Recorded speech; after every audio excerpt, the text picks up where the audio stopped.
Kljub veliki ponudbi zelenjavnih sadik na tržišču se vse več pridelovalcev zelenjave odloča za vzgojo lastnih.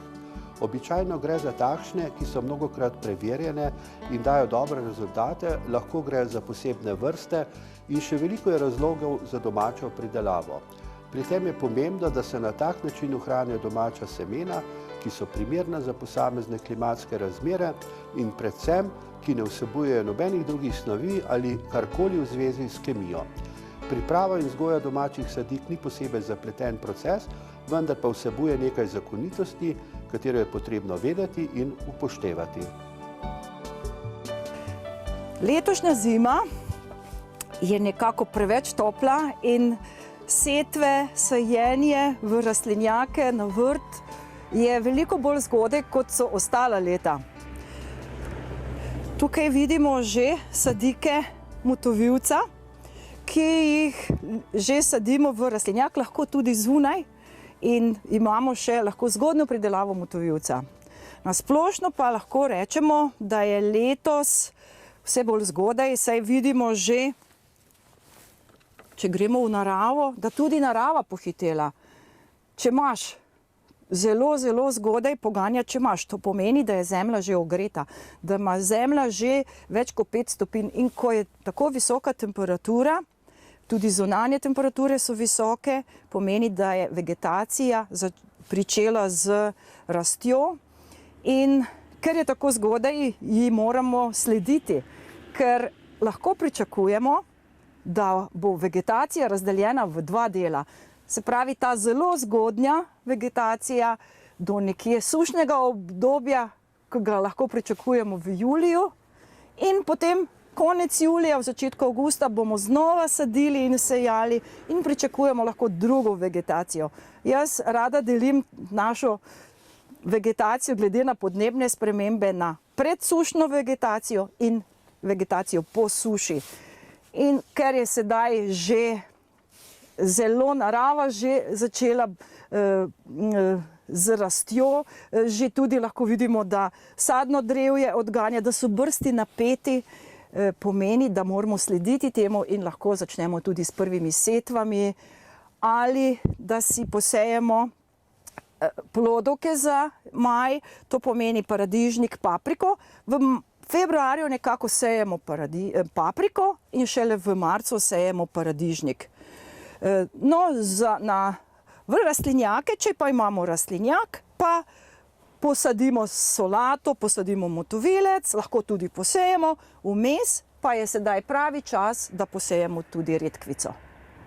No, sedaj bomo pa demonstrirali, kako se pravilno poseje plodovke, ki jih navadno imamo na kuhinjskih policah. V februarju to posejemo, ker je zunaj še hladno, si to postavimo na kuhinjske police. Kako posejemo? Izberemo zelo dobro zemljo. Zemlja za setev naj bo, ki nima preveč šote, ker šota ima take zelo vlaknate snovi in seme ne kali dobro. Zemlja za setev mora biti rahla, veliko nekaj glinastih delcev in ne preveč šote. Šota ni v redu. Kako pripravimo zemljo? Lepo jo poravnamo, sicer nekaj jo bomo dali na stran, s to zemljo bomo pokrili. Poravnamo zemljo in vzamemo seme. Posejali bomo paradižnik, v marcu sejemo paradižnik, februarja pa sejemo papriko. Zakaj? Ker paprika kali nekje 3 tedne ali pa celo mesec dni, čeprav imamo visoko temperaturo 25 stopinj. Medtem ko paradižnik zelo hitro vzkali, v 14 dneh, spet če je pravilna temperatura. Previdno sejemo. To je bilo pregosto. V bistvu enakomerno posejemo po površini in to je že dovolj. Če je kje pregosto, malo porečimo, da ne bo pregosto. In dodamo zemljo po vrhu, da pokrijemo vsa semena. Semena morajo biti pokrita, ker je to nekako temnokalivka. ne kali na svetlobi direktni, kot naprimer korenček. Korenček je svetlokalivka. Poravnamo, zemljo poravnamo in zalijemo. Zelo pomembno je prvo zalivanje. Takoj po setvi zalijemo z vodo.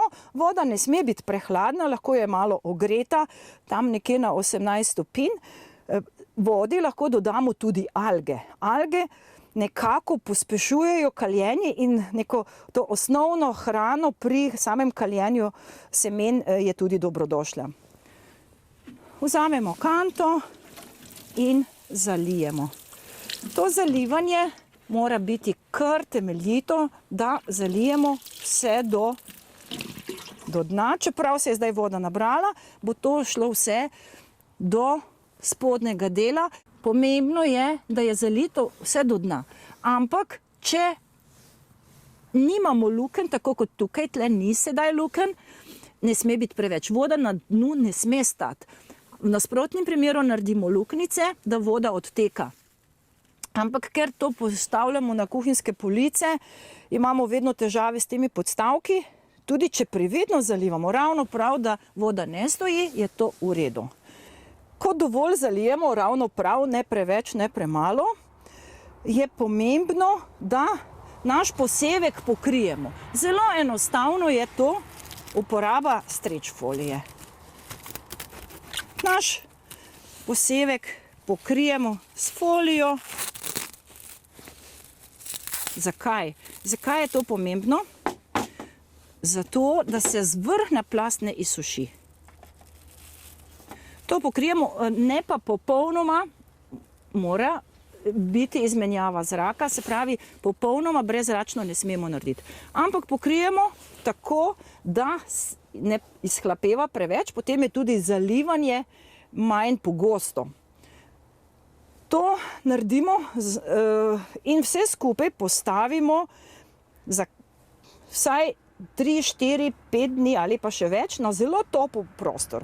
To je lahko kurilnica, kjer je 25 in več stopinj. Po tednu dni, ko imamo tale naš posevek v kurilnice, kjer so visoke temperature 25 in več stopinj, imamo lahko tudi te platojčke ali pa te naše posodice zloženo drugo na drugo. Ker v tem času ne bo kalilo. V tem času se semena napojijo z vodo, se ogrejejo in kalčki se pripravijo na kaljenje. In šele nekje po 10-14 dneh lahko pričakujemo, vsaj pri paradižniku, da bo seme nakaljeno in da se bo seme odpirati začelo. Ko vidimo nakaljene semena, prve kalčke, to folijo odkrijemo in vse skupaj prestavimo na vsaj 5 stopinj nižjo temperaturo in zelo pomembno na svetel prostor. To sedaj je bilo to lahko na temnem, ker semena še niso kalila. Ko pa pridajo prvi kalčki iz zemlje, je nujno popolna 100% svetloba. Da bojo te kalčke lepo počasi rasli in rastlina lepo rasla, vse skupaj prestavimo v svetel prostor in prostor, kjer je vsaj 5 stopinj nižja temperatura, da bodo čvrsti, lepi, da bojo rastlinice zelo počasi rasle. In zelo pomembno je tudi proti koncu, potem, da jih utrdimo. Ko imamo to na svetlem prostoru in na nekoliko nižji temperaturi, je pomembno previdno zalivanje. Bolje je manjkrat in temeljiteje. Ne samo po vrhu, ker če zalivamo samo po vrhu, potem spodbudimo samo zgornjo plast korenin. Zalito mora biti vedno do dna, ne pa preveč, ne sme pa voda stati, tako da se korenine razvijajo tudi do konca te naše koreninske grudice. Lahko tudi malo dognojujemo. Nekateri celo dognojujejo predvsem s kakšnimi fosfornimi listnimi gnojili. Fosfor je element, ki pospešuje rast korenin. Ni pa priporočeno zalivati z dušičnimi gnojili. Poleg fosforja rastlina potrebuje tudi dušik, ampak takšna mlada sadika ni priporočeno, da takšne sadike zalivamo z dušikom, ker samo pospešuje rast in potem taka rastlina, kot pa rečemo, se rada pretegne. Ko bo tale naš posevek kalil, ker smo posijali počez, bo skalilo zelo veliko paradižnikov. In to bo potem potrebno pikirati. Najprej zrastejo klični listi in potem pravi listi. Ko bomo videli prve prave liste, previdno s svinčnikom izpulimo korenino in potem prepikiramo v jogurtove lončke. Vsaka rastlinica mora biti v svojem jogurtovem lončku, tako spikirana, in to potem postavimo spet na tisti svetel in hladen prostor. Potem to utrjujemo, preden posadimo ven, damo še nekam na hladno, na balkon, na nižje temperature, da so rastline čvrste, preden jih posadimo na vrt.